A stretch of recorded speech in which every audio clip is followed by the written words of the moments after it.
मदन उड़ीसा के एक छोटे से गांव में पला बढ़ा था। पढ़ लिख कर वह एक अच्छी सी नौकरी करने लगा। नौकरी में लगातार हुए प्रमोशन से उसे खूब तरक्की और शोहरत की प्राप्ति हुई। अब वह शहर में रहने लगा। वहां मदन को 11वीं मंजिल पर एक आलीशान फ्लैट कंपनी के द्वारा मिला। मदन अपनी पत्नी और एक बच्चे के साथ खूब ऐशो आराम के साथ रहने लगा। कुछ समय बाद मदन के पिताजी उससे मिलने शहर आए। उसके पिताजी बेहद ही वृद्ध, सरल, निश्चल स्वभाव के व्यक्ति प्रतीत होते थे। उन पर समय का प्रभाव स्पष्ट देखा जा सकता था। हाथ पैर काबू से बाहर हो गए थे, अर्थात ना चाहते हुए भी हाथ पैर हिलते थे, साथ ही धुंधला भी दिखाई देता था।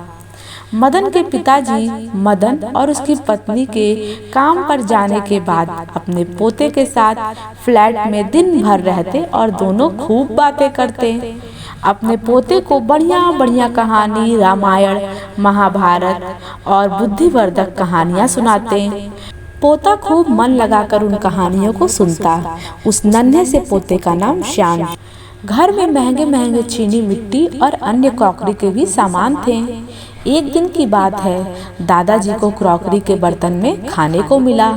उनका हाथ काबू में ना रहने के कारण हाथ हिलकर क्रॉकरी गिरकर टूट गई। इस पर मदन की पत्नी बाजार से एक लकड़ी का बर्तन का सेट ले आई, जिसमें थाली, कटोरी आदि शामिल था।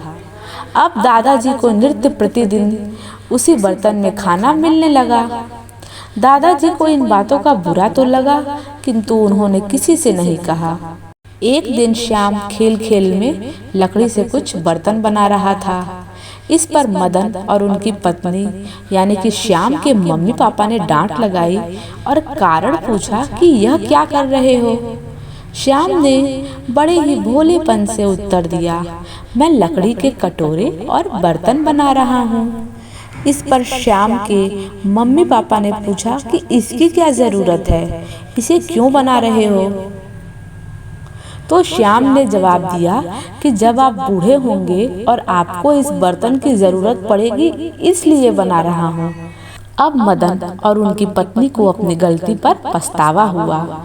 दोनों पति पत्नी ने पिताजी से पैर छूकर क्षमा याचना की। बड़े लोग बहुत ही सरल स्वभाव के होते हैं, अतः उन्होंने मदन और उसकी पत्नी को माफ कर दिया। दोस्तों, जैसे हमारे कर्म होते हैं, फल भी वैसा ही मिलता है, अतः हमेशा अच्छे कर्म करने चाहिए। आपका क्या विचार है इस कहानी के बारे में? कमेंट सेक्शन में कमेंट करके जरूर बताइए। Till then keep growing.